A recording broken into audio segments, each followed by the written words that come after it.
What's up, everyone? This is the Next Tape Podcast, episode 149, with Mikel and Tanyka.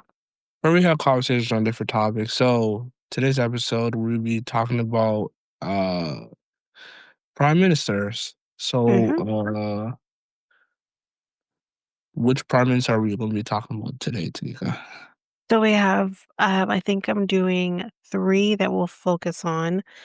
Um, I can't remember Mm-hmm. all of them, but John A. Macdonald is definitely one of them Yes. as the first Prime Minister of Canada. Mm-hmm. But we'll kind of just go through kind of the list of them, Mm-hmm. like who we had. Um, and then we'll go into focusing on the three, and then that's it. Okay. All right. All right. So obviously with prime ministers, we know that like they can do multiple terms, not just two terms like they do with presidents and the states. Um, but so we had John A. Macdonald. He went from 1867 to Mm-hmm. 1873. Then we had Alexander Mackenzie, who was from 1873 to 1878. John A. Macdonald again from 1878 to 1891. John Abbott um, from, I'll just kind of do, we're still in the 1800s, so from 91 to 92, so only a year, which is interesting. John Sparrow from 92 to 94, again, 1800 still. Mackenzie Bowell, never heard of some of these people. Mm-hmm. um, from 94 to 96. Charles Tupper from 96. Oh, well, he was only in there from in 1896. That's it. Wilfrid Laurier, which I think a lot of us would know. He went from 1896 to 1911. So that's a pretty long time, actually. He was in there for over 20 years, if my math Nice. is mathing. Mm-hmm. Um, Robert Borden from 1911 to 1920. Arthur, I think it's Meehan, for he was only there for about a year. William Lyon from Mm-hmm. 1921 to 1926. Arthur Meehan was again in there for another year, just in 1926. Mm-hmm. William Lyon or whatever, he was in there again from 1926 to 1930. Mm-hmm. R.B. Bennett from 1930 to 1935. William Lyon again from 1935 to 1948. Again, another long stretch. Louis Saint Laurent from 1948 to 1957. Mm-hmm. This isn't, they didn't catch the full name here, but I think it's John Diefenbach. Mm-hmm. He was there from 1957 to 1963. Mm-hmm. Lester B. Pearson was there from 1963 to 1968. Pierre Trudeau, in his first term, 1968 to 1979. Mm-hmm. Joe Clark, 1979 to 1980. Pierre Trudeau again from 1980 to 1984. John Turner, 1984 to, well, he's only in there in 1984. Brian Mulroney, 1984 to 1993. Kim Campbell, who we have talked about before on this podcast. She was our first female prime minister, and I think our only female prime minister. She was only there for 1 year in 1993. Mm-hmm. Jean Chrétien, 1993 to 2003, so 10 years. Paul Martin was there from 2003 to 2006. Stephen Harper, 2006 to 2015. Justin Trudeau, 2015 to 2025. And then we have Mark Carney now. So Mm-hmm. this picture of him too. Oh, this younger picture of him that's on here. Wait. Hmm? Oh, what? Which? Oh, Which because they part? have pictures of them, of the prime Mm-hmm. ministers. Mm-hmm. So the picture here of Mark Carney, he looks Younger? younger. Oh, Yeah. okay. Yeah. Yeah. Yeah. Okay. So with that, we went through Mm-hmm. our list. Now we're going to talk about some of the prime ministers individually now. So, Mhm. starting with John A. Macdonald. Mm. Sir John A. Macdonald was Mhm. Prime Minister of Canada from, as we said, 1867 to 73, and then 1878 to 91. He was a lawyer, businessman, and politician. He was born on either January 10th or January 11th of 1815 in Glasgow, Scotland, and he died on June 6th, 1891. So while he was in office, and obviously in Ottawa, he's where he died. John A. Right. Macdonald was Canada's first and second longest serving prime minister for 19 years. He set wide-ranging policies that continue to influence the country today. Macdonald helped unite the British North American colonies in Confederation and was a key figure in the writing of the British North America Act, the foundation of Canada's constitution. He oversaw the construction of the Canadian Pacific Railroad and the addition of Manitoba, the Northwest Territories, British Columbia, and PEI, Prince Edward Island, to Confederation. However, his legacy also includes the creation of the residential school system for Indigenous children, the Mhm. policies that contributed to the starvation of Plains Indigenous people, and the head tax on Chinese immigrants. So his early life. MacDonald and his parents, Hugh and Helen MacDonald, immigrated to Kingston, Upper Canada from Scotland when he was 5 years old. His father opened a series of businesses in the area. MacDonald grew up in Kingston and in the nearby Lennox, Addington, and Prince Edward counties. He attended the Middleland District Grammar School. He then went to a private school in Kingston, where he was educated in rhetoric, Latin, Greek, grammar, arithmetic, and geography. At age 15, MacDonald began to article with a prominent Kingston lawyer. He showed promise both at school and as an articling student, Mm. which is basically student at law. Mhm. At 17, he managed a branch legal office in Napanee by himself. So at 17, that's pretty crazy. Yeah, Um, it is. at 17 back then is like 40 now. So Mm. I whatever. see. I see. At 19, he opened his own office in Kingston. 2 years later, he was called to the Law Society of Upper Canada, which is now just called um, the Law Society of Ontario. It's no longer called that. Anyways, that's besides the Mhm. point. MacDonald practiced law for the rest of his life with a series of partners, first in Kingston until 1874, and then in Toronto, because that's where all the law firms are. His Mm. firm engaged primarily in commercial law. His most valued clients were established businessmen or corporations.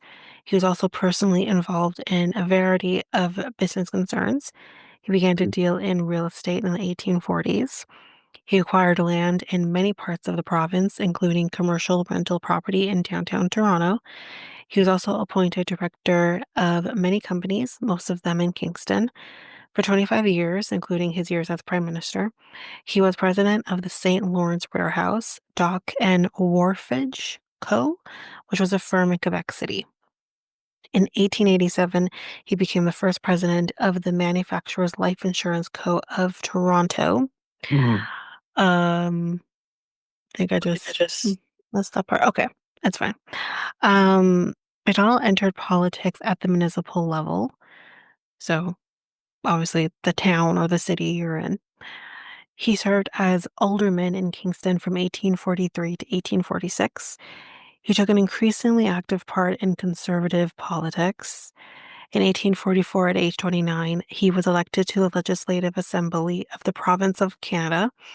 Parties in government were in a state of transition. A modern departmental structure had begun to evolve, but the Mhm. British government had not yet agreed to responsible government in British North America, and the role of Governor General was still prominent.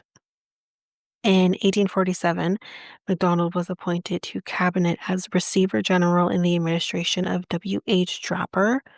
However, Draper's administration was defeated in the general election that year.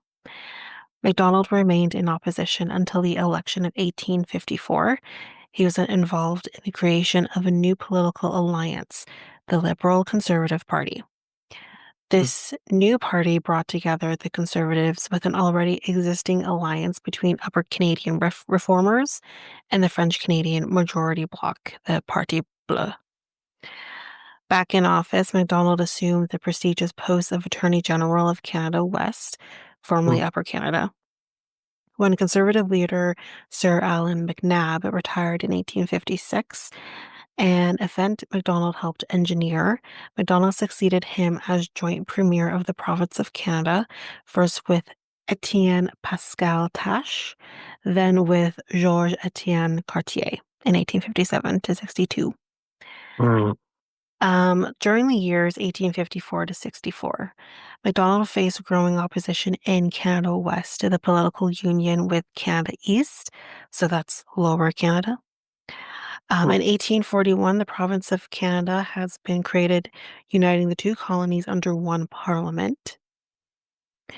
The reform view voiced by George Brown, George Brown, like the college, cool, of the Toronto Globe, complained that the needs and goals of Canada West were frustrated by the domination, quote unquote, of French Canadian influence in the government of Macdonald and Sir George Etienne Cartier. By 1864, the political and sectional forces in the province were deadlocked. MacDonald reluctantly accepted Brown's proposal for a new coalition of conservatives, Clear Grits and Blues. They would work together for constitutional change. MacDonald and the coalition played a key role in uniting the former British North American colonies, the new provinces of Ontario, Quebec, New Brunswick, and Nova Scotia into Confederation in 1867. MacDonald conceded that a federation was necessary to accommodate the strong racial, religious, and regional differences in the new country. His preference was for a strong, highly centralized, unitary form of government. MacDonald took a leading role in drafting the federal system. He ensured that the central government held unmistakable dominance over the provincial governments. His constitutional expertise, ability, and knowledge were quickly recognized by the imperial government. Lord Monck, former Governor General of the Province of Canada and the first Governor General of the Dominion, appointed MacDonald as the first Prime Minister of Canada on July 1st, 1867, basically when Canada became Canada. Um, and I just want to note here, we have what we now know as the federal government started with him. And like he just, as some of you guys you just don't really think about, but yeah, like started with him. Um, so MacDonald was also knighted, so which is why he's Sir MacDonald, um, becoming, as I just said, Sir John A. Macdonald.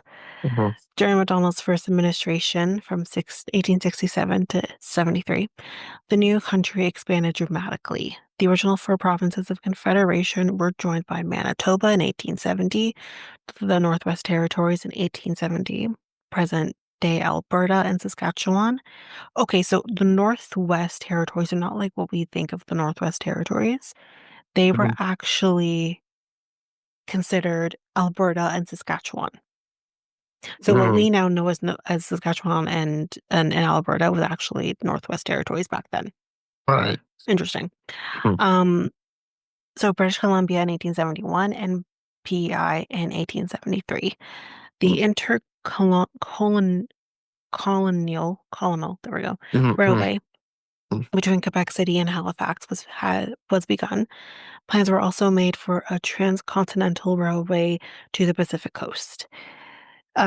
These undertakings involved the unprecedented spending of public funds and did not proceed without conflict.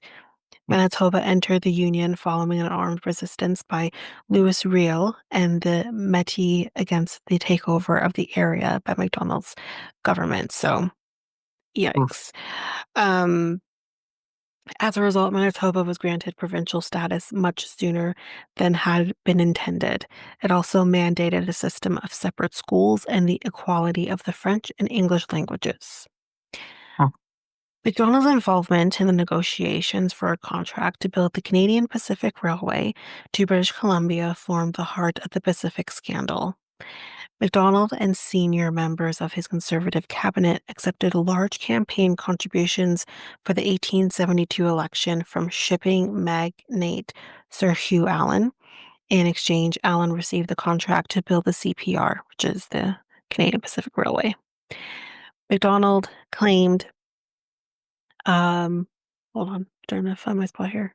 MacDonald Hmm. claimed that his hands were clean, quote unquote, because he had not profited personally from his deal with Allen, but he Hmm. was forced to resign in late 1873. So that's why he left when he did. In the election of 1874, his government was defeated. So it's interesting with that being said that he was able to come back. Interesting. We'll Hmm. see why. McDonald's defeat in 1874 coincided with the onset of a depression in Canada. This made the Liberal government of Alexander Mackenzie appear ineffective. In 1876, at the urging of a group of Montreal manufacturers, MacDonald began to advocate a policy of readjustment of the tariff. This policy helped him return to power in 1878. He remained prime minister until his death on June 6th of 1891. Hmm.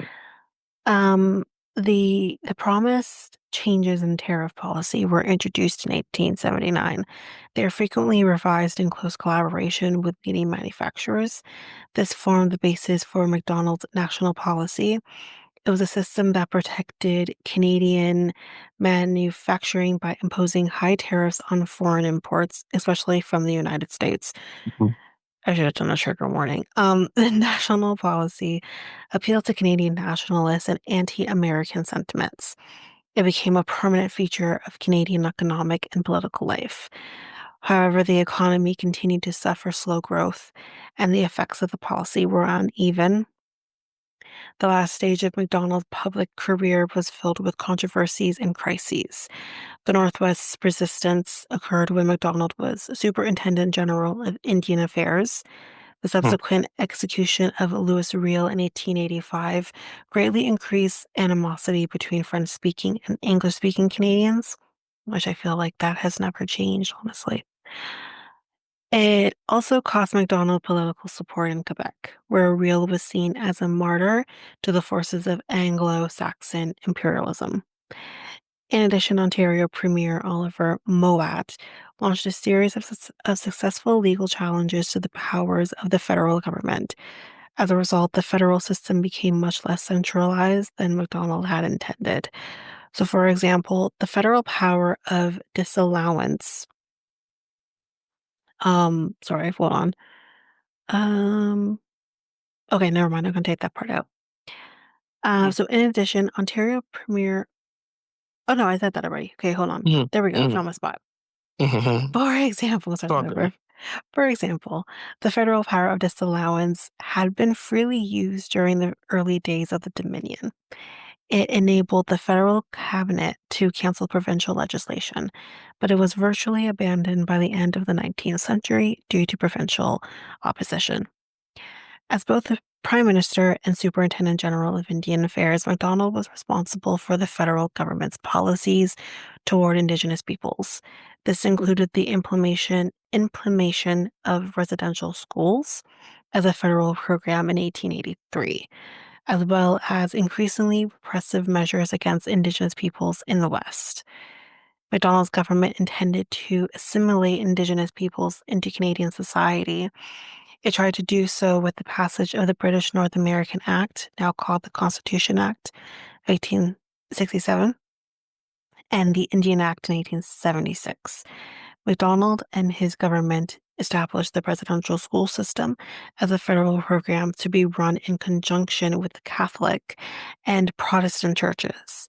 He argued that assimilating Indigenous peoples into settler Christian society could only be achieved through residential schools. On May 9th, 1883, he told the House of Commons, quote, "When the school is on the reserve, the child lives with its parents who are oh, God. Okay. Um, hmm. I'm gonna bleep this out because this is derogatory, so I'll say it, but it's going to be bleeped. Um, so quote, I'll say this quote, when the school is on the reserve, the child lives with his parents who are, he is surrounded by the same word. He is simply the same word, who can read and write. Just gross. Mhm.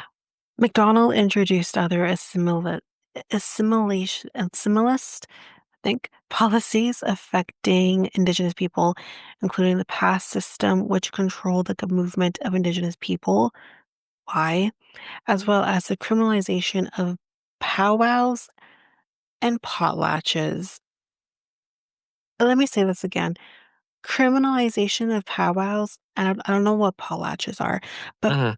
Right. powwows are part of their culture, it's part of their life. Why is that being criminalized? That's a hit on Mr. McDonald. Um, moving forward. Mm, maybe I'm not sure, 100% sure about that, but like maybe it's the Mhm. time. It is the I'm not sure. time. It is the time, but it's kind of again like it, it's kind of like why we don't celebrate Christopher Columbus. You know what I mean? That's what I was It, thinking too. I was thinking the same thing as yeah, well. Like, it's these celebrate. white European people coming into a country Mm-hmm. where people were already living there. This was already their land. Mm-hmm. And we come in and take over and we act like assholes, basically. Well, Um, it's I kind don't. of that. Yeah, I don't think we're done with his name because his name is just still all over schools. So Oh, like of basically, course. Yeah, no. Listen, yeah, it isn't going to change because he it is the might. first prime minister of this country. And one of the longest running prime ministers of this country. Mm, And he is very much a part of Canadian culture today. So yes, but I think it is mm, important to remember that, yes, it was the sign of the times and all of that, but it is important mm, to put these things out there so that Indigenous people's history isn't being erased mm, because that's kind of what it feels like right. has happened, definitely. And I mean, I don't know about you, but I don't remember learning about any of this in school. Well, Yeah, obviously, we talked about John A. yeah, MacDonald, but yeah.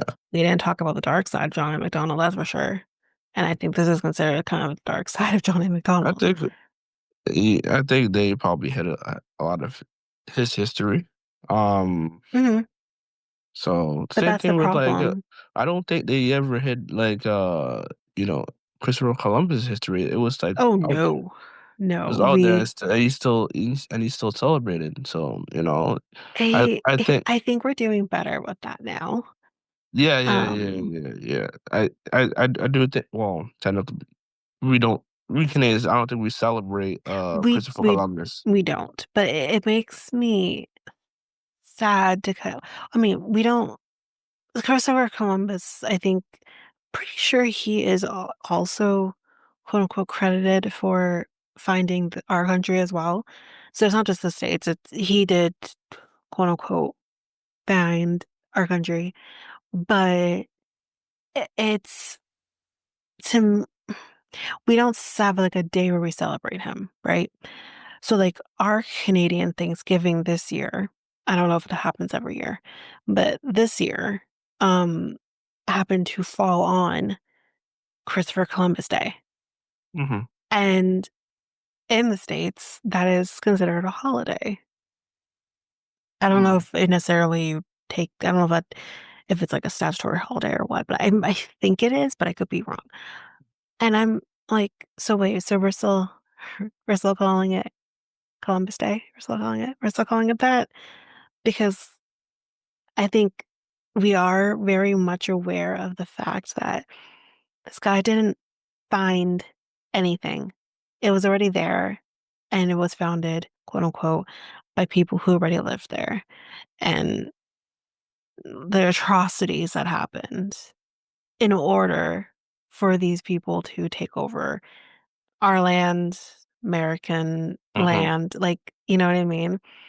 Um, as much as like it's a child song or whatever, but Mhm. like Mhm. this land is my land and this land is your land from New York. Yeah, but it makes every time I hear that song, I'm like, but it wasn't your land. It wasn't my land. It Mhm. wasn't, this land was not made for you and me. This land was already here. It was being occupied by other people.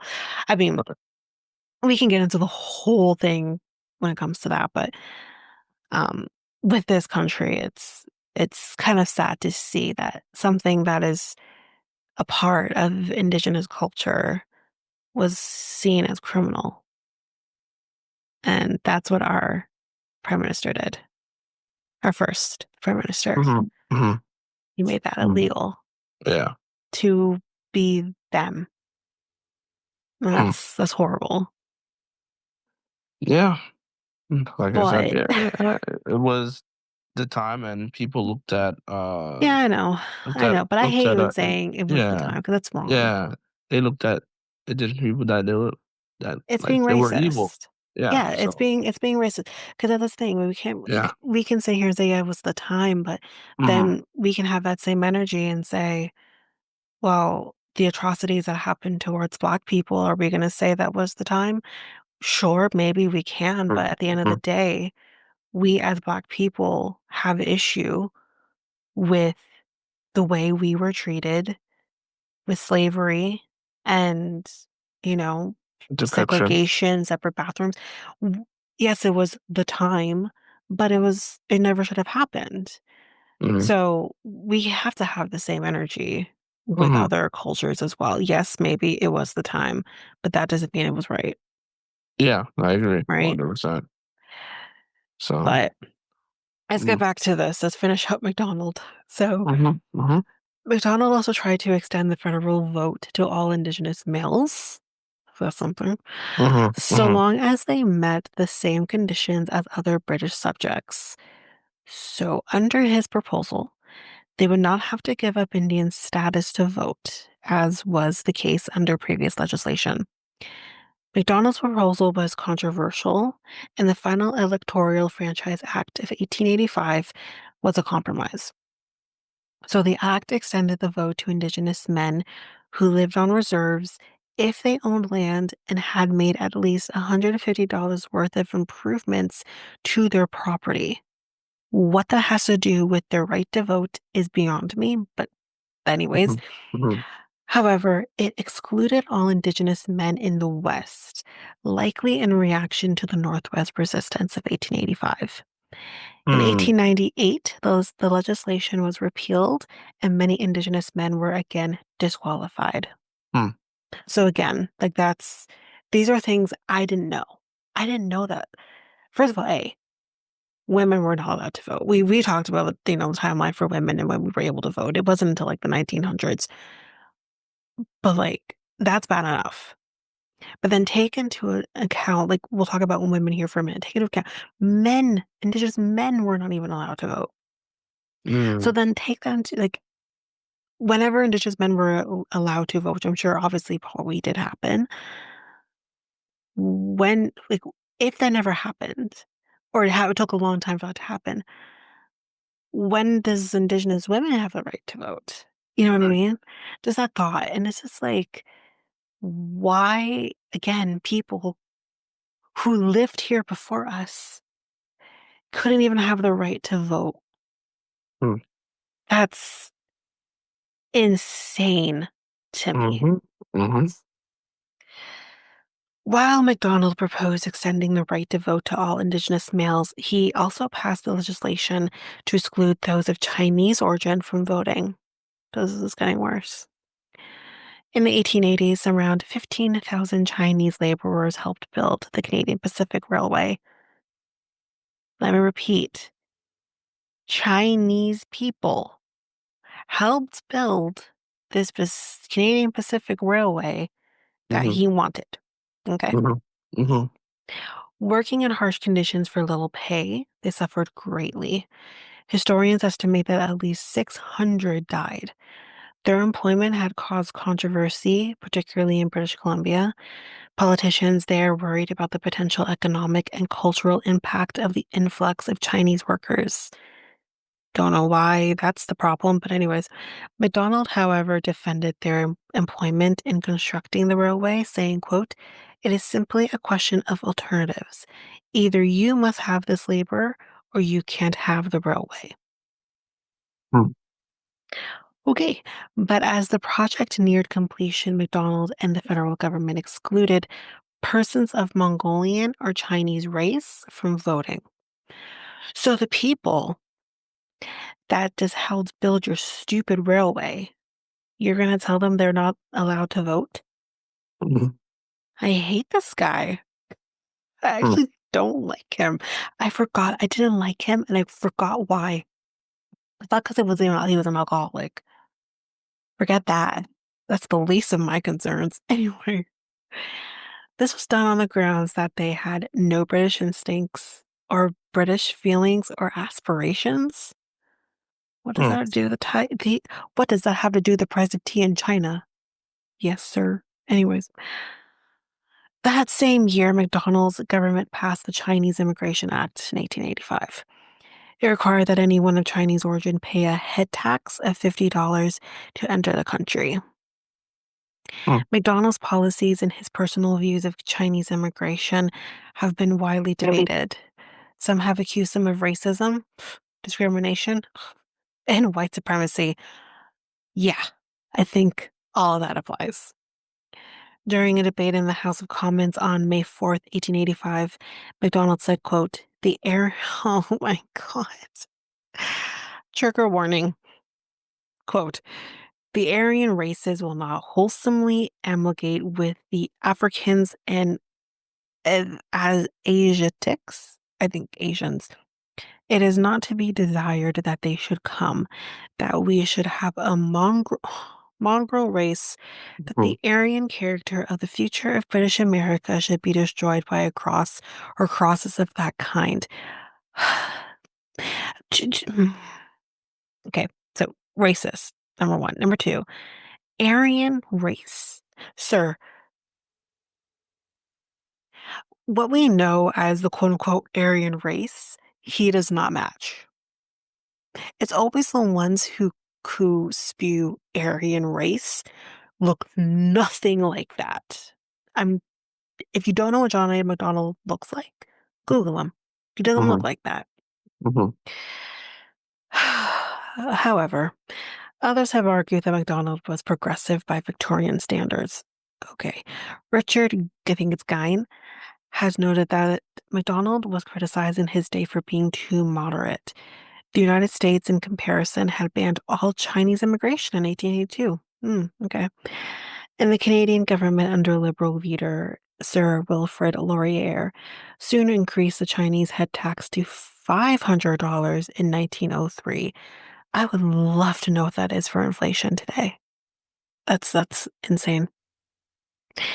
MacDonald even proposed giving women the right to vote in 1885, more than 30 years before they officially received it. MacDonald's personal life was marked by misfortune. His first wife, who was his cousin, Isabella Clark, suffered Mhm. from an undiagnosed illness. She died in 1857.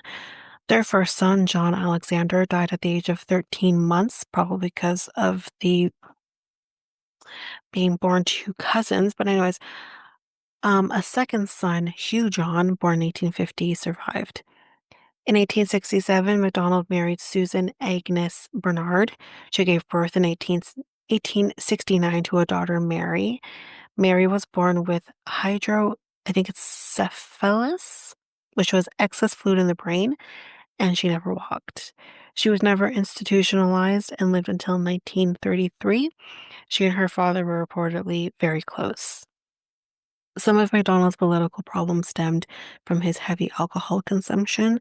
In 1866, when he was Minister of Militia and Defense for Canada West, his drinking problem posed a national security risk. He was allegedly too drunk to respond to multiple telegrams warning of the Fenian raids. Also, MacDonald could not recall periods of time during the 1872 election and the negotiations with Sir Hugh Allen that formed the basis of the Pacific Scandal. which led to his resignation as Prime Minister. In March 1875, MacDonald joined the Church of England to try and discipline his drinking. In his later years, he came to favor milk over liquor. MacDonald's contribution to the development of the Canadian nation exceeded that of any of his contemporaries. He was not by nature an innovator. Confederation, the CPR, and the protective tariff were not his ideas, but he was brilliant and tenacious in achieving his goals once convinced of their necessity. Mm. MacDonald was a highly partisan politician, in part because he generally believed it was essential to maintain certain political courses. He was especially concerned with maintaining Canada's connection to Britain, including the tradition of parliamentary supremacy against the threat of American economic and political influences. I'm down for that part. Mhm. MacDonald was an Anglophile, but he also became a Canadian nationalist. He had great faith in the future of Canada. His nationalism was primarily Central Canadian and English Canadian. He accepted the existence of a unique French Canadian community, and especially a French Canadian claim to a due share of government patronage. But after the death of Sir George Etienne Cartier in 1873, MacDonald did not share equal political power with a strong Quebec lieutenant. He also did not give senior cabinet positions to French Canadian politicians. His overriding national preoccupations were unity and prosperity. Um, okay, almost done with MacDonald. An 1860 speech summed up his lifelong political creating goals. Quote, one people, great in territory, great in resources, great in enterprise, great in credit, great in capital. MacDonald also had serious flaws. No. His political ruthlessness, the corruption that was exposed in the Pacific Scandal, and his role in the execution of Louis Riel have long been debated. His legislation concerning Chinese immigrants has been criticized as racist and discriminatory. His policies and attitudes toward Indigenous peoples have been seen as dehumanizing and Mhm. paternalistic. As one of the architects of the presidential school system, he has been held responsible by many. Okay, so as one of the architects of the presidential school system, he has been held responsible by many Indigenous people for the intergenerational trauma they have endured. And I think that's pretty accurate. Okay. Um, Give me 1 second, because I forgot I did this prime minister, so I might skip him and go to the next one. Yeah, this is what I wanted to do. Okay. Next one. We're jumping far, far ahead to Lester B. Pearson, who, if you live in Ontario near Toronto, Mhm. you know that the quote unquote Toronto airport, which is also technically located in Mississauga, is named Lester B. Pearson. Right. So he was prime minister from 1963 to 1968. He was a statesman, politician, public servant, professor, and he was born on April 23rd, 1897 in Newton Brook, Ontario. Never heard of it. And died on December 27th, 1972 in Ottawa. Lester Pearson was, that just hit me. Lester was my great grandpa's name. That just hit Mm. me. Mm. But anyways, I can say his name because he's dead. Mhm. Anyway, Lester Pearson was Canada's foremost diplomat of the 1950s and 1960s. He formulated the basics of the country's post-war foreign policy, particularly its involvement in NATO and the United Nations, where he served as president of the General Assembly. In 1957, he received the Nobel Peace Prize for his diplomatic efforts in facilitating Britain and France's departure from Egypt during the uh, hold on. During the Suez crisis, I think I said that right. A skilled Mm. politician, he rebuilt the Liberal Party and, as Prime Minister, strove to maintain Canada's national unity. Under his leadership, the government implemented a Canada pension plan Wow. A universal Medicare system, a unified armed forces, and a new national flag. Lester Pearson was the son of a Methodist parson. He spent his childhood moving from one parsonage to another before enrolling in history at the University of Toronto, U of T. With the outbreak of the First World War, he enlisted in the Canadian Army Medical Corps. In 1915, he was shipped to Greece to join the Allied armies fighting the Bulgarians. After 2 years of stretcher bearing, he transferred to the Royal Flying Corps in England. His military career came to a sudden end when he was hit by a London bus and invalid home. That's okay. I don't know what that means. After earning his BA at the University of Toronto, U of T, in 1919, Pearson was undecided on a career. He tried law and business, won a fellowship to Oxford, and was hired by the U of T to teach history. He also coached football. Pearson married and soon had children. Finding a professor's salary insufficient, he joined the Department of External Affairs, which is now called Global Affairs Canada. By 1928, he had become a perceptive observer and an able writer, both useful qualities in his work. He quickly attracted the attention of his deputy minister, O.D. Skelton. In 1935, Pearson was sent to London as first secretary in the Canadian High Commission. This gave him a front row seat as Europe drifted towards the Second World War. He was profoundly influenced by what he saw. As a result, he attached great importance to collective defense in the face of dictatorships and aggression. In 1941, Pearson returned to Canada. He was sent to Washington, D.C. as second in command at the Canadian Legation in 1942. His easygoing personality and personal charm made him a great success, particularly with the press. In 1945, he was named Canadian ambassador to the United States. He also attended the founding conference of the United Nations in San Francisco. In September 1946, Pearson was summoned home by Prime Minister Mackenzie King to become Deputy Minister, or Undersecretary of External Affairs. He continued to take a strong interest in the UN, but he also promoted a closer political and economic relationship between Canada and its principal allies, the US and the UK. Pearson's work culminated in Canada's joining the North Atlantic Treaty Organization, NATO, in 1949. He strongly supported a Western self-defense organization. He hoped that its existence would discourage aggression by the Soviet Union. By the time NATO was in place, Pearson had left the civil service for politics. In September 1948, he became Minister of External Affairs and subsequently represented Algoma, East Ontario in the House of Commons. As minister, he helped lead Canada into the Korean War as a contributor to the UN Army. In 1952, he served as president of the UN General Assembly, where he tried to find a solution to the conflict. His efforts displeased the Americans. They considered him too inclined to compromise on difficult points of principle. Pearson's greatest diplomatic achievement came in 1956. He proposed a UN peacekeeping force as means for easing the British and French out of Egypt during the Suez Crisis. His plan was implemented, and as a reward, he received the Nobel Peace Prize in 1957. Hmm. By 1957, Pearson was no longer in office. He and the Saint Laurent government were widely blamed for not standing by Britain in 1956.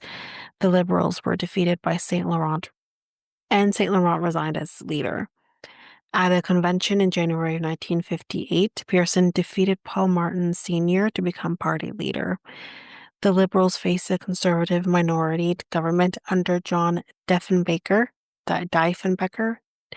who was one of the prime ministers we talked about earlier. In his first act as leader of the opposition, Pearson challenged Diefenbaker to resign and turn the government over to him.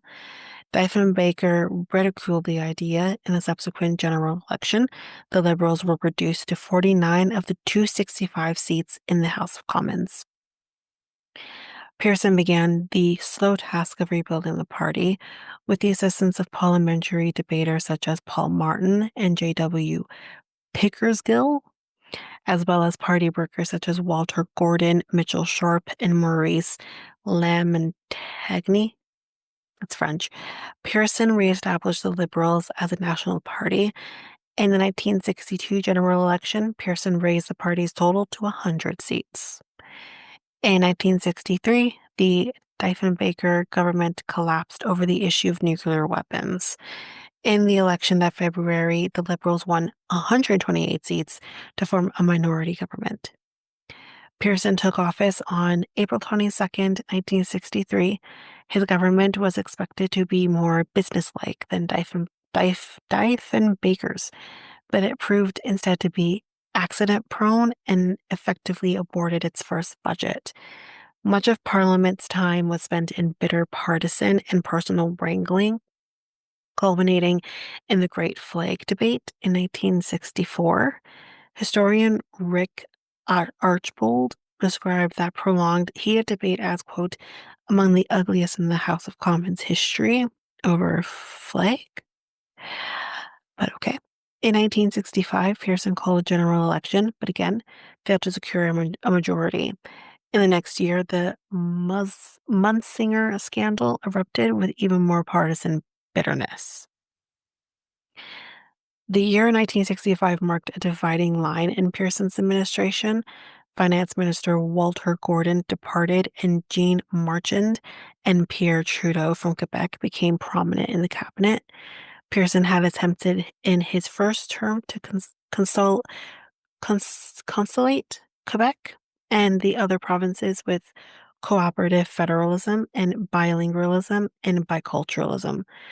The priority was superseded in his second term by a firm federal response to provincial demands and by the Quebec government's attempts to usurp federal roles in international relations.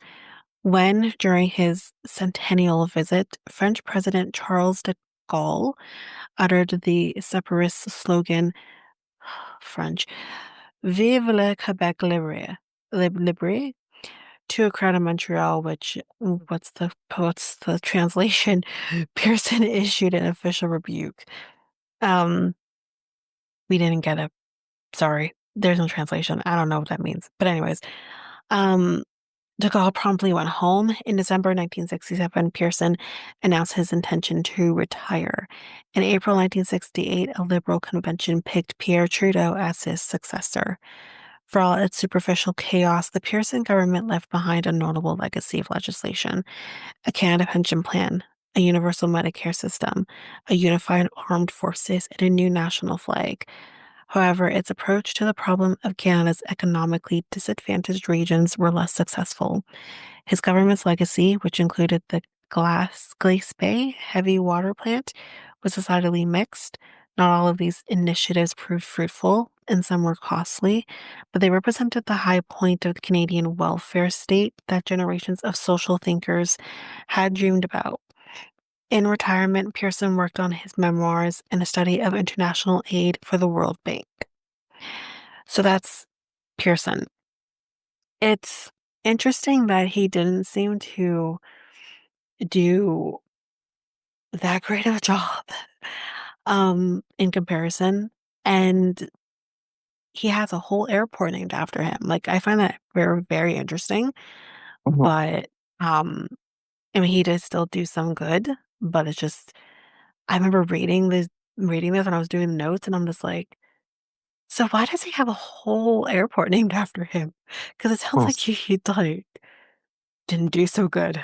I don't Did know. he have any part of the like airport laws or any part of like No, policies? no, I don't think Mm. so. They don't talk about it. Hmm. So Interesting. I think it's just a matter of they're naming it after our prime minister, and that's all there really is to it. Hmm. Um, but it just seems really interesting because I'm like, th there's so many prime ministers, and maybe because he was born in Ontario, but I mean, he's not the Hmm. only prime minister Hmm. born in Ontario, so I'm just like, why him? Because it seems like he he never had a majority government. Mm, And not only that, I mean, yeah, he did good with the pension plan and Medicare and that kind of thing. So that's mhm, great, mhm, all great things. But he has a whole airport named after him. Like, for anyone who doesn't fully understand or who have never flown into Toronto, like that is our major airport in this mhm, province, mhm, and he has a whole it's named after him. I just I don't care, but I'm just trying to say like it just seems interesting. mhm, Anyways, mhm, we got one more, so let's go to that. So Martin Brian Mulrooney.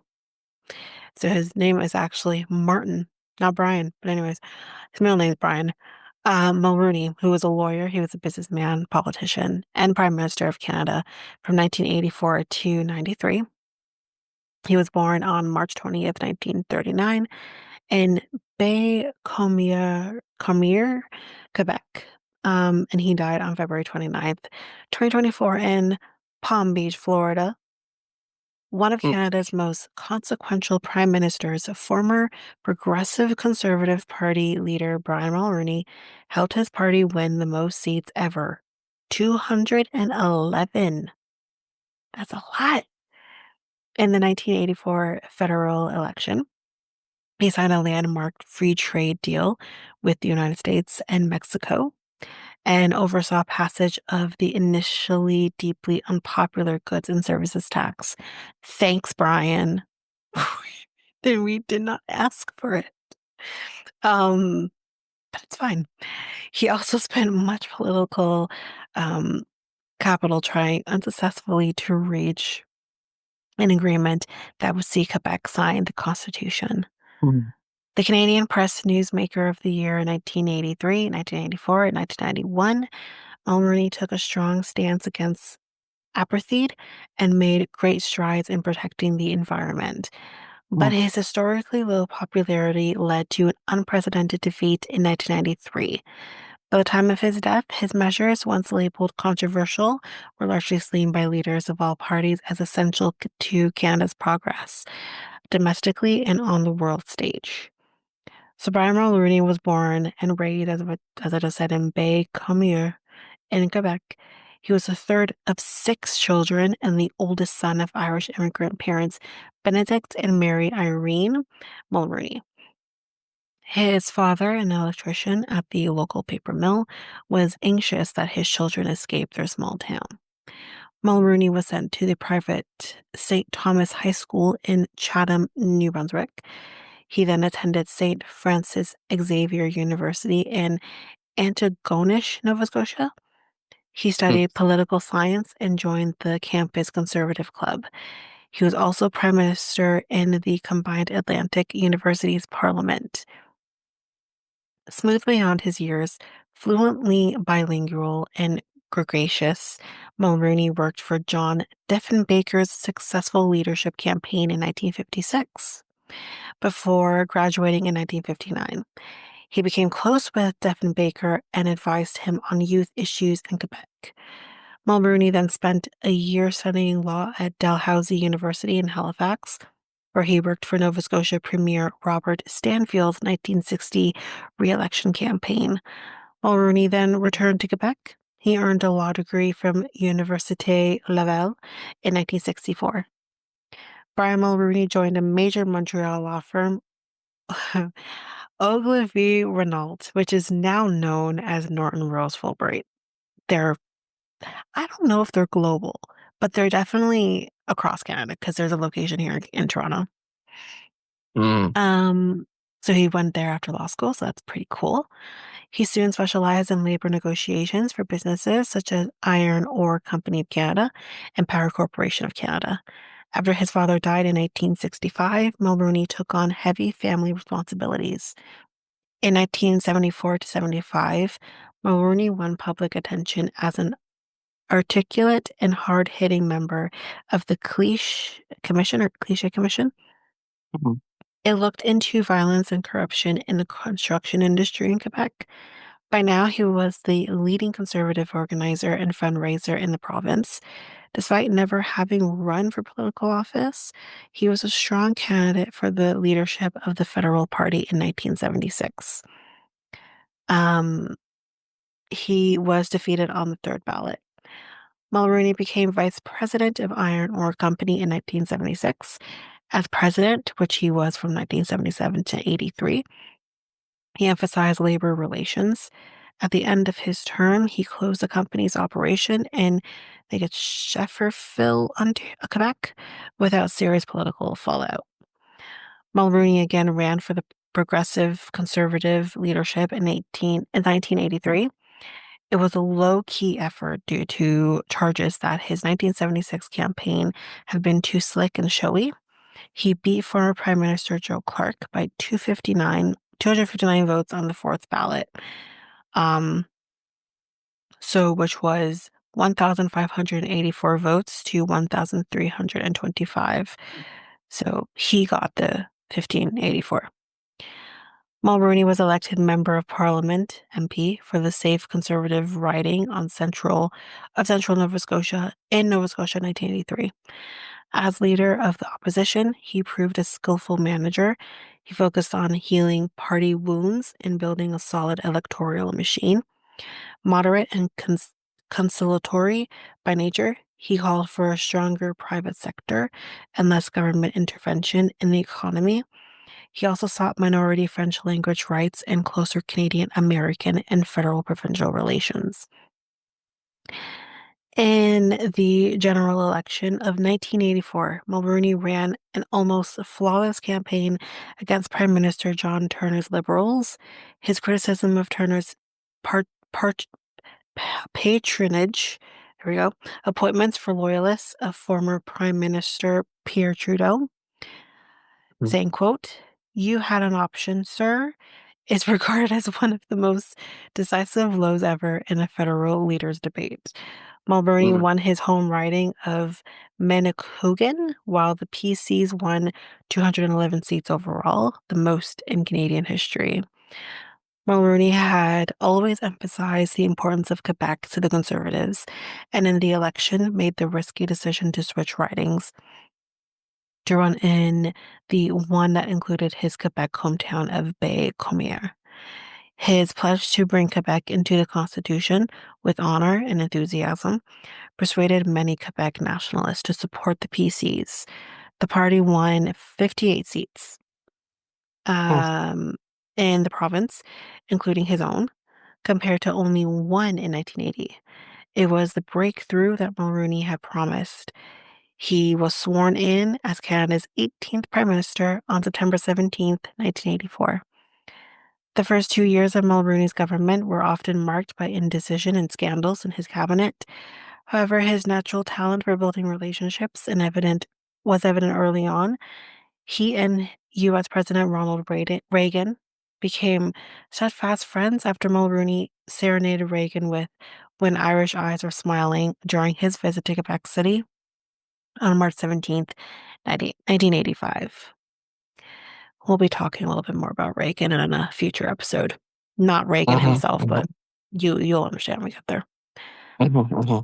Mulroney was extremely active in foreign policy. Coming to power at the height of the Cold War, he was internationally recognized as part of a transformative group of global leaders that included Reagan, Thatcher, that's Margaret Thatcher, Mikhail Gorbachev. Oh, okay, yeah, I know what that is.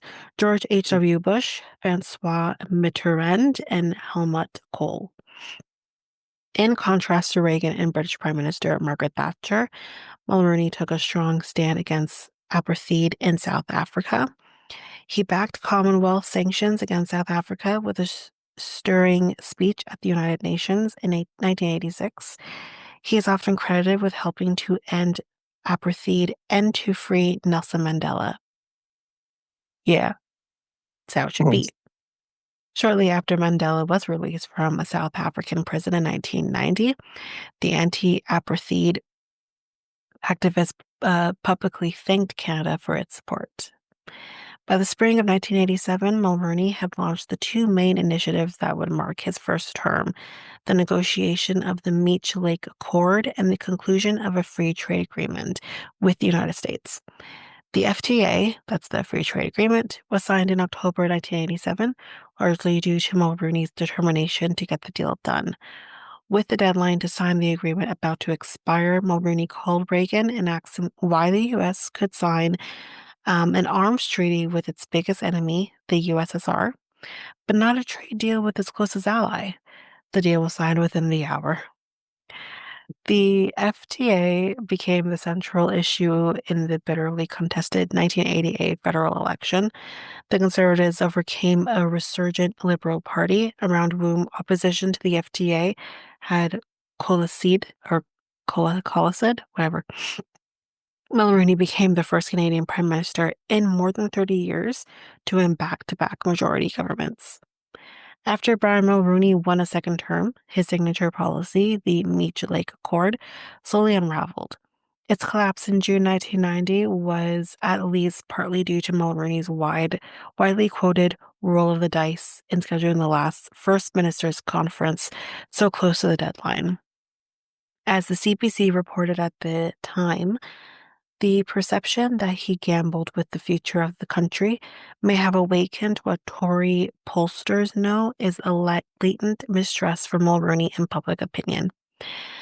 The Meech Lake Accord fractured Mulroney's coalition of Western conservatives and Quebec nationalists.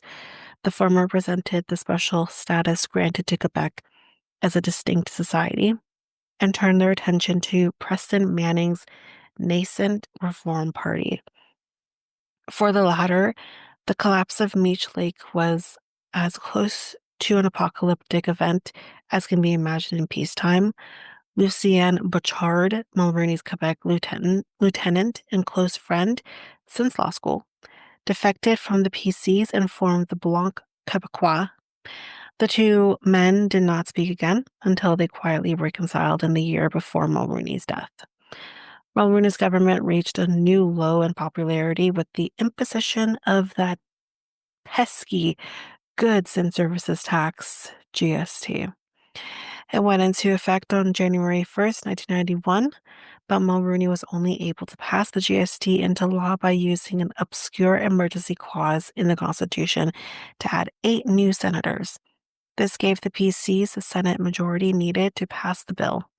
Mulroney was widely criticized for engaging in the same kind of art patronage and corrupt political favors that he had once Oh wait, railed hold on. against. The GST as in like, good service The Goods and Services Act, yeah. tax. Yeah. Yeah, So tax, like yeah.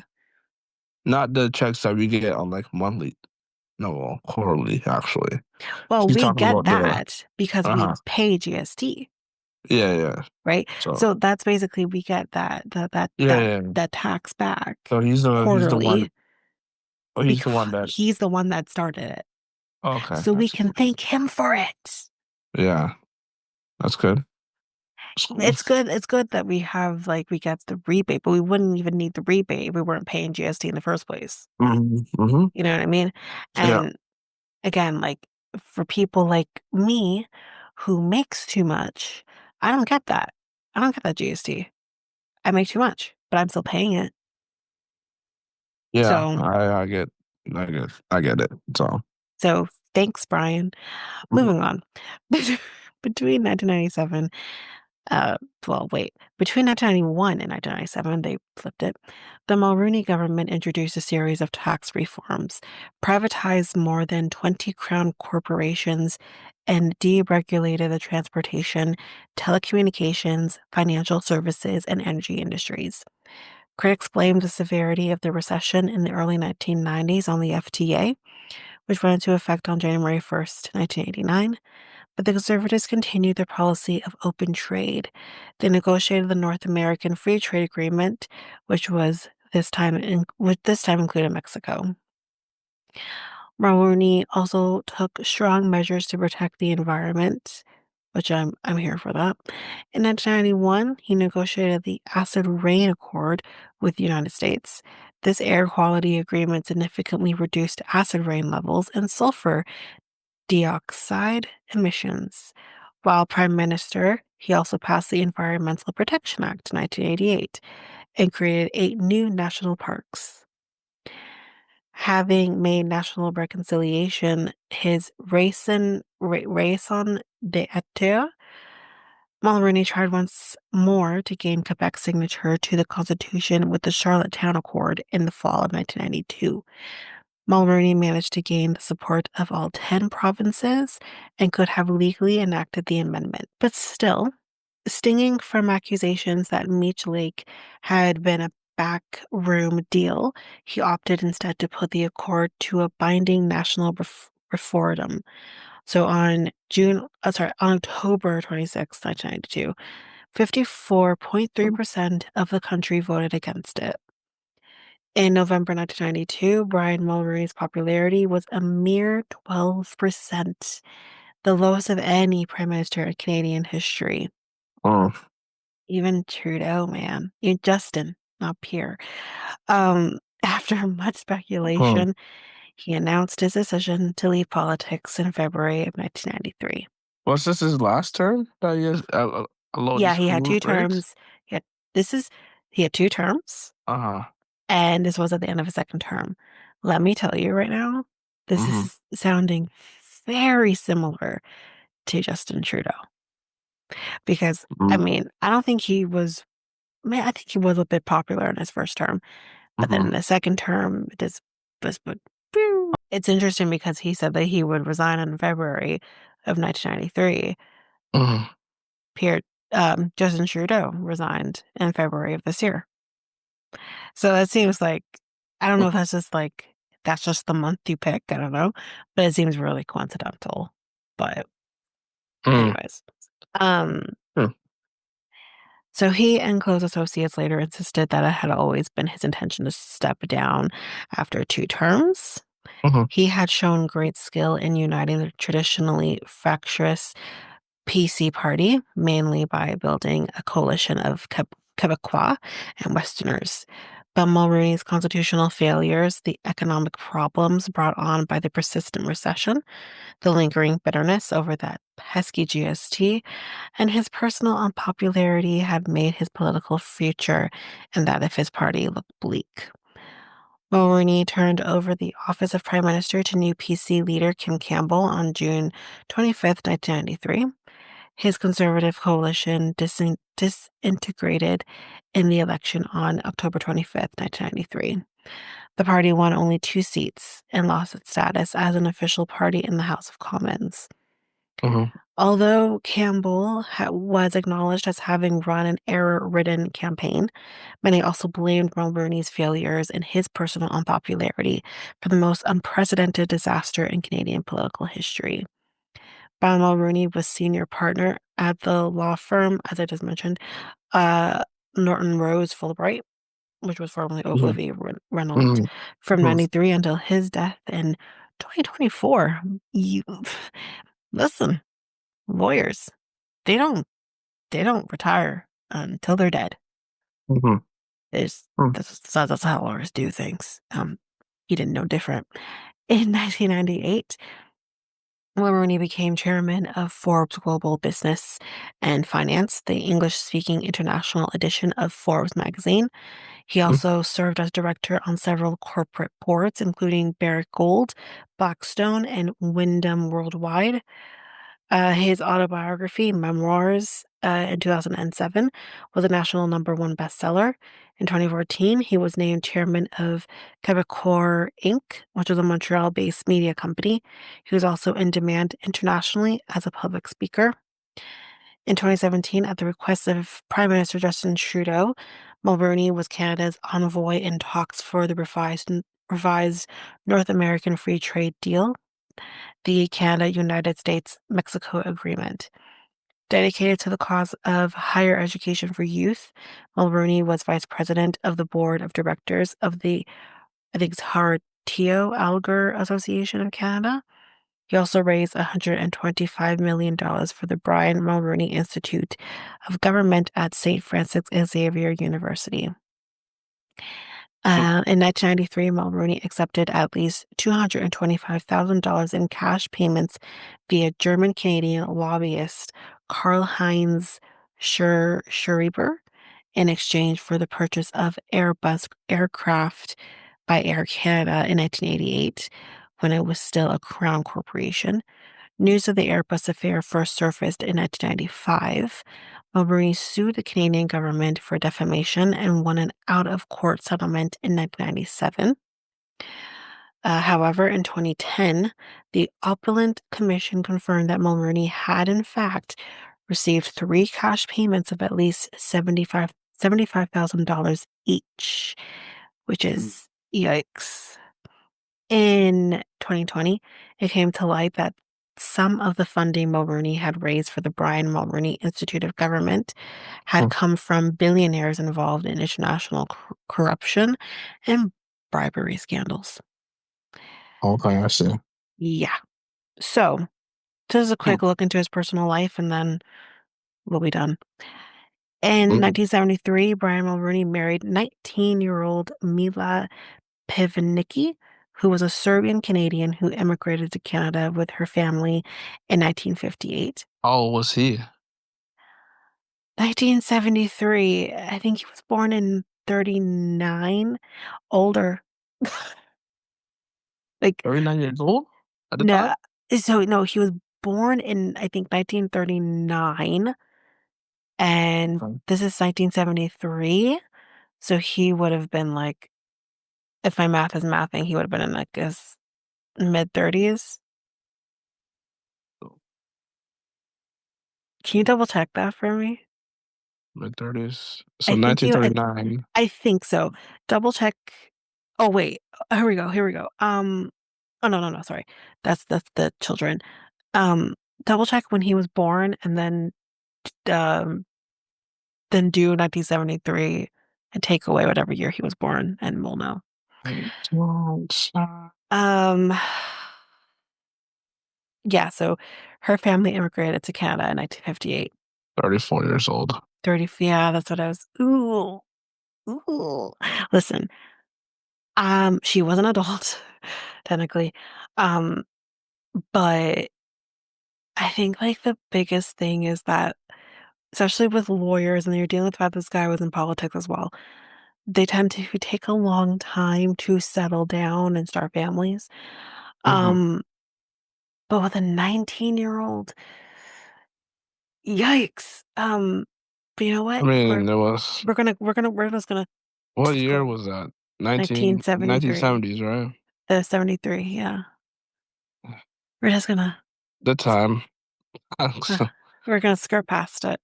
Um, so they had four children. Caroline, who was born in 1974.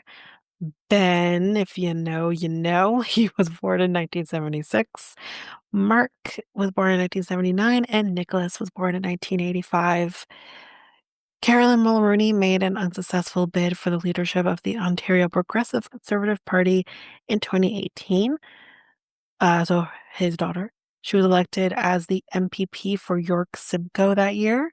She has served as mhm. Minister of Transportation, Minister of Francophone Affairs, and President of the Treasury Board. Ben Mulroney, you know who Ben Mulroney is, right? Mhm. Okay. Ben Mulroney, his son, for people who live outside of Canada. People who live in Canada, you know who he is, but outside Canada, he was a TV or is a TV host who gained national recognition as the host of Canadian Idol. Yeah, I watched it. The entertainment news show E-Talk and CTV's flagship morning show, Your Morning. Um, Mark and Nicholas Mulroney both work in banking. Brian Mulroney had several life-threatening health scares in his later years. He needed pancreatic surgery in 2005, Mhm. required emergency surgery in 2020, and underwent treatment for prostate cancer in 2023. He died in Palm Beach, Florida on February 29th, 2024 at the age of 84. His body was laid to rest. Wait, bleh. Said laid to state, but laid to rest in Ottawa for 2 days before a Mhm. state funeral was held at Montreal's Notre Dame Basilica on March 23rd, 2024. Brian Mulroney was made a Companion of the Order of Canada in 1998 and a Grand Officer of the Ordre National de Quebec in 2002. He was awarded honors from 5 foreign governments, including one for his exceptional contribution to the liberation movement of South Africa. He also received the Woodrow Wilson Award for Public Service in 2003 and the George Bush Award for Excellence in Public Service in 2018, as well as more than a dozen honorary degrees. Mulroney eulogized both Ronald Reagan and George H.W. Bush at their state funerals in 2004 and 2018, respectively. He's the only foreign leader ever to eulogize 2 U.S. presidents.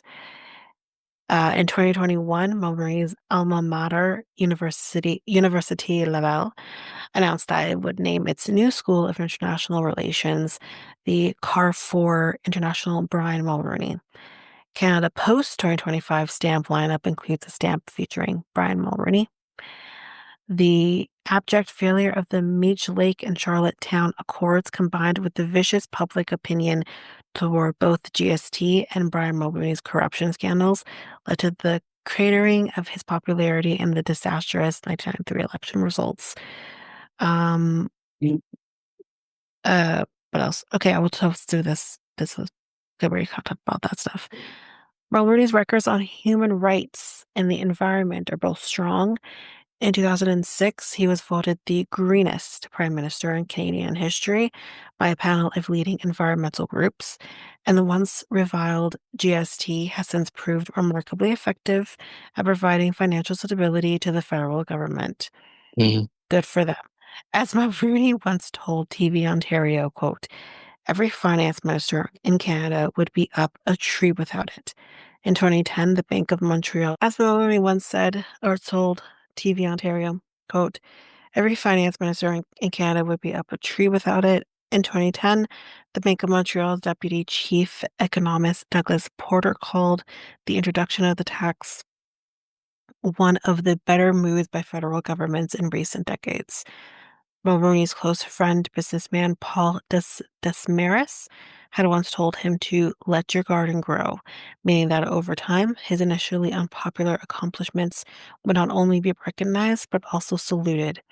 In 2009, a survey by the Hill Times named Mulroney Canada's most admired former prime minister.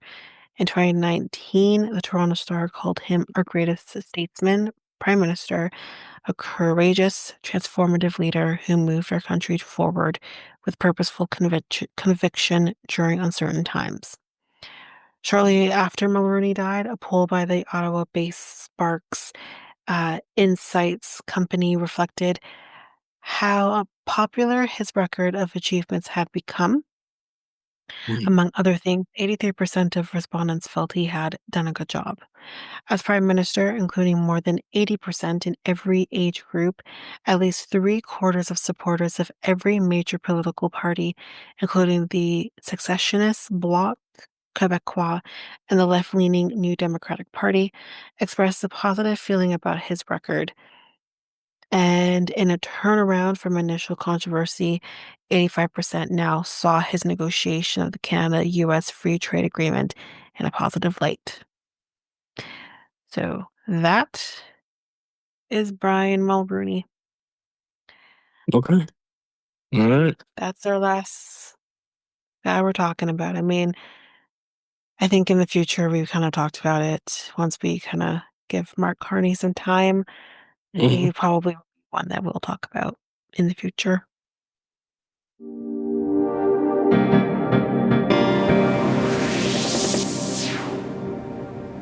Surprise! I'm coming in with one more prime minister.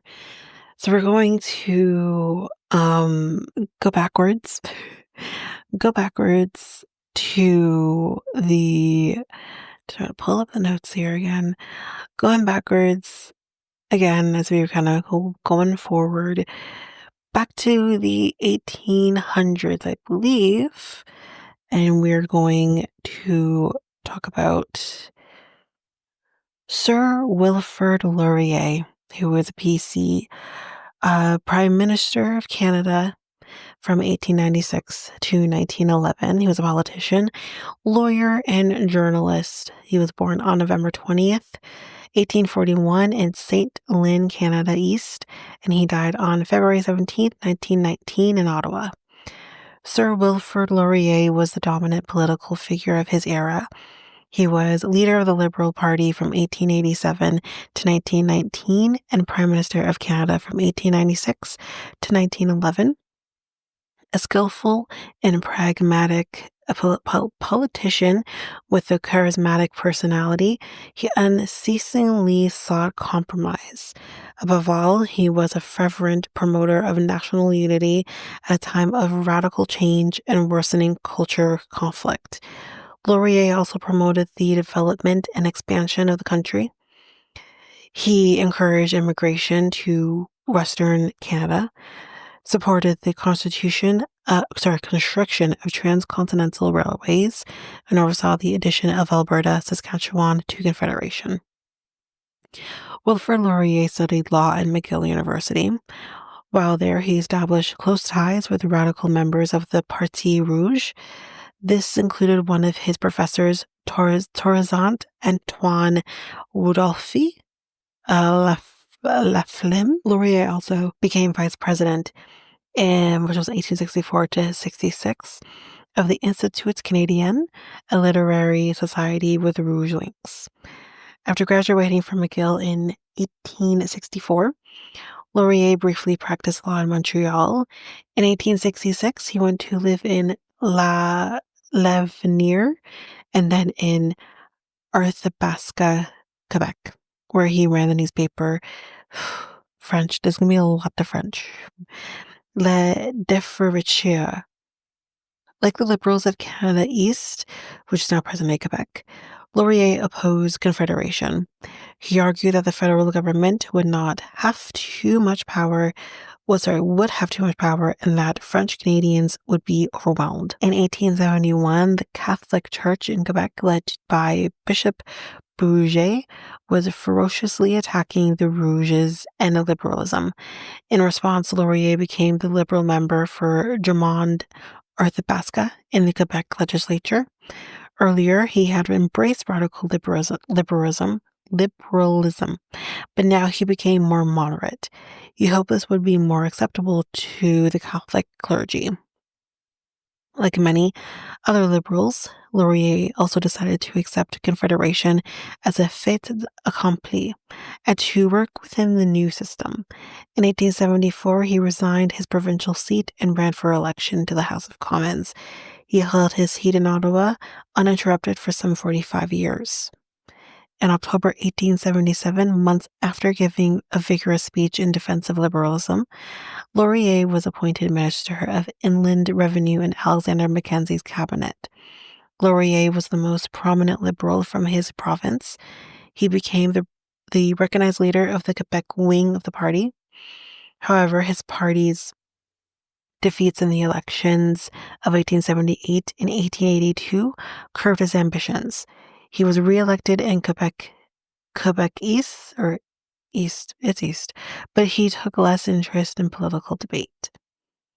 In 1885, Laurier's ardor was aroused by the hanging of Louis Riel. He vigorously defended the cause of the Métis leader and the need to unite the French and English in Canada. In 1887, Edward Blake was disappointed by the recent electoral defeat. He chose Laurier to succeed him as leader of the Liberal Party, despite the opposition of various eminent Liberals. They believed Laurier was too easygoing and too physically weak to be an effective leader. Laurier actually suffered from chronic bronchitis for much of his life. They also feared that Ontarians would associate him with Riel, and that Catholic clergy in Quebec still viewed him as a radical. From 1887 on, Laurier devoted himself to building a truly national party and to gradually regaining power. His efforts were divided into two distinct phases.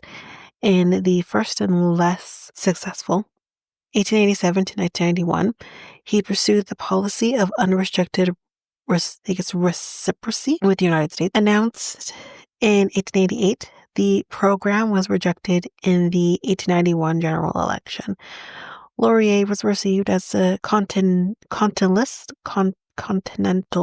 there we go, and as an anti-British. He was rejected by the Canadian electorate. For the first time since 1874, Liberals won a majority of the seats in Quebec. The second more fruitful phase took place between 1891 and 1896. This was the period when Laurier, more sure of himself, built a strong National Liberal Party.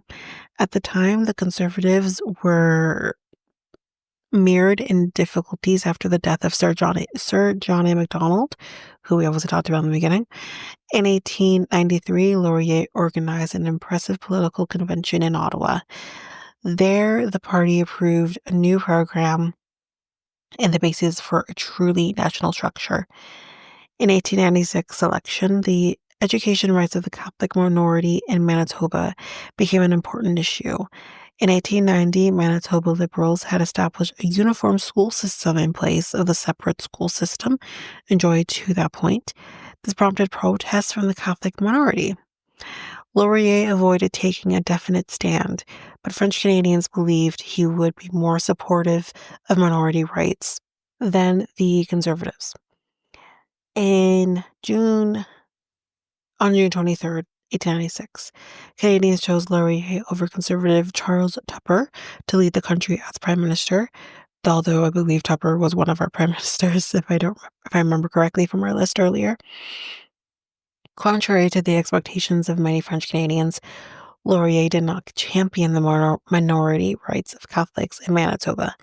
Instead, his focus as Prime Minister was on the country's development and on healing the wounds to national unity. In 1896, he signed the Laurier-Greenway Agreement. It decided the fate of educational rights for Manitoba's Catholic minority. This group would never again have the separate schools it enjoyed prior to 1890, although it would be possible to obtain religious instruction during the last half hour of the school day and instruction in a language other than English. In the name of national harmony and the politics of the lesser evil, Laurier launched his policies of compromise. The approach kept him in power for many years, but it never completely redressed the wrongs committed against the Catholic minority. Laurier adopted a similar approach to relations with Britain. Shortly after becoming Prime Minister, he began to reorganize the immigration system with Clifford Sifton. With William Fielding, he finalized the details of a tariff policy based on imperial preference. In 1897, Laurier went to London, England. Let me try that again. Laurier went to London, England to participate in his first colonial conference. He also received a knighthood. Guided by his desire for Canada's independence, Laurier resisted every effort Britain made toward federation of the empire in political, economic, or military terms. Nonetheless, in 1899, he agreed to help defray the cost of transportation and materiel of Canadians wishing to fight for England in the South African War. The conciliatory stance was criticized by French Canadians, who were fiercely opposed to any participation.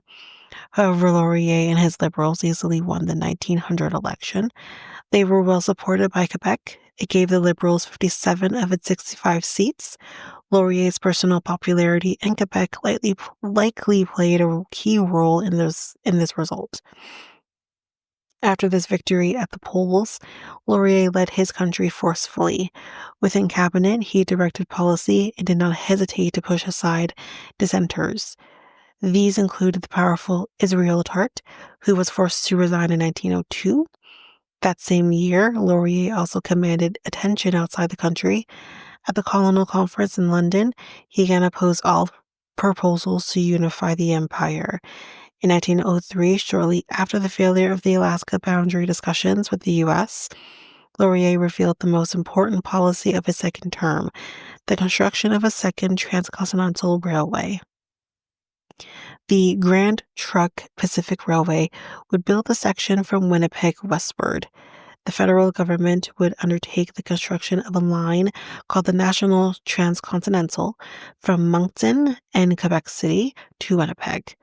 Laurier was so optimistic about the nation's progress that he allowed the Canadian Northern Railway to build a third transcontinental line. By agreeing to multiple railways, much of it at public expense, Laurier mortgaged the future with a heavy financial burden. At the peak of his prestige, he allowed nothing to check his ambitions. Canadians re-elected him with a comfortable majority on November 3rd, 1904. In 1905, Laurier succeeded in adding two new provinces to the Dominion of Canada, which was Alberta and Saskatchewan. However, the addition of these provinces also meant that a decision had to be made regarding the educational rights of the Catholic minority. Once again, Laurier yielded to pressure from Anglophones and Protestants. But in deferring to the status quo of one uniform school system, he deprived a minority group of separate schools. As a result, the last chance to establish genuine cultural duality throughout Canada was lost.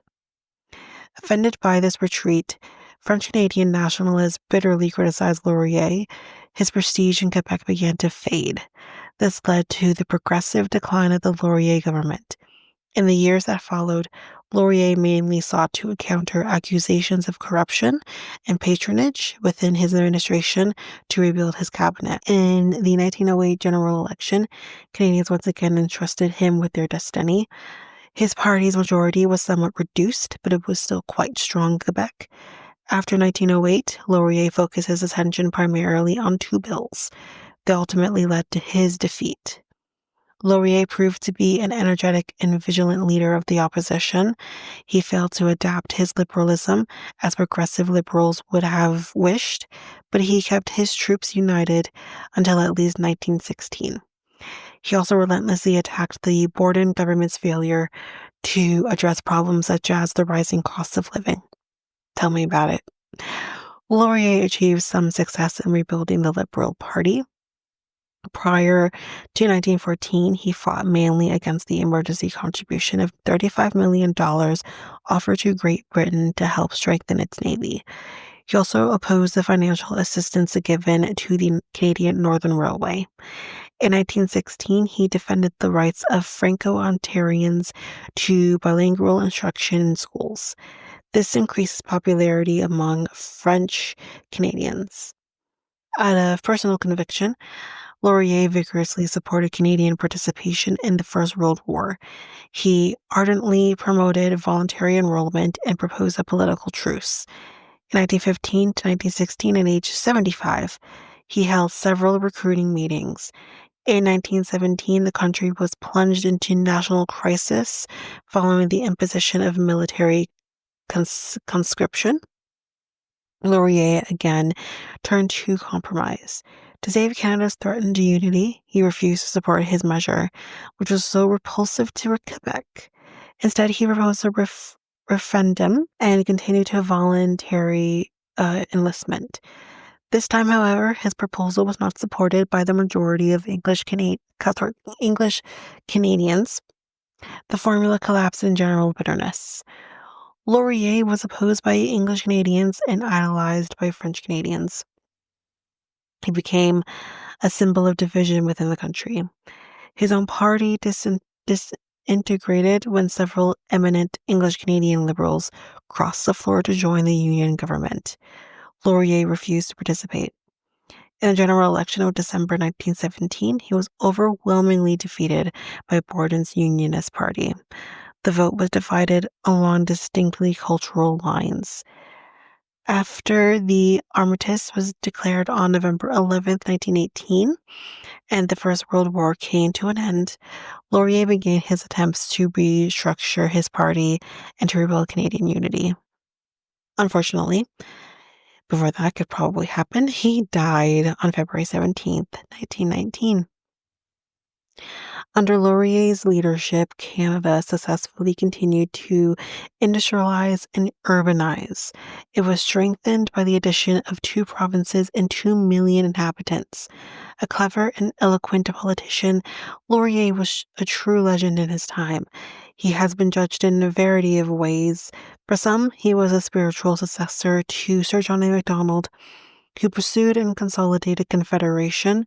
For others, Laurier, in the name of national unity and necessary compromise, too often sacrificed the interests of French Canadian Catholics to those of the majority. Conversely, some think he too often governed the country with only Quebec's interests in mind.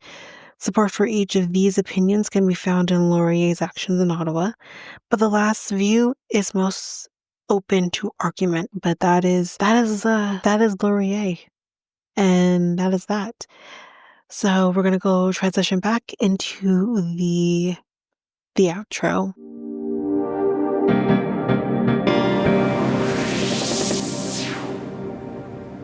Yeah, each prime minister changed Canada for ever in different ways, and Mm-hmm. yeah, okay. Um, that's it for this episode. Yep. So this ends episode 149 of the Next Tape Podcast. The Next Tape Podcast is available now on all podcast platforms. We also have a website called Tanyka, Nextdaypodcast.podpage.io. and where else are we at? Facebook and Instagram at Next Take Podcast, and Twitter, TikTok, and Blue Sky at Next Take Pod. And you can contact us at email at mikeltanyka@gmail.com. That's mikeltanyka@gmail.com. So today's episode, Tanyka presented us with 3 prime ministers, I believe. Yep. And the names of the prime ministers are Sir John A. Macdonald. We did Lester B. Pearson and Brian Mulroney. Mhm. But in the beginning, we did list off all of our prime ministers that we've had. Yeah, yeah. So all 3 Canadian prime ministers. So yeah, that's pretty much it for today's episode. So you have anything else to say to you, or that's it? No, that's All right. that's it. Okay. All right. I'm Cal, and And I'm Tanyka. we're out until Next week. next week. Peace, guys. Bye.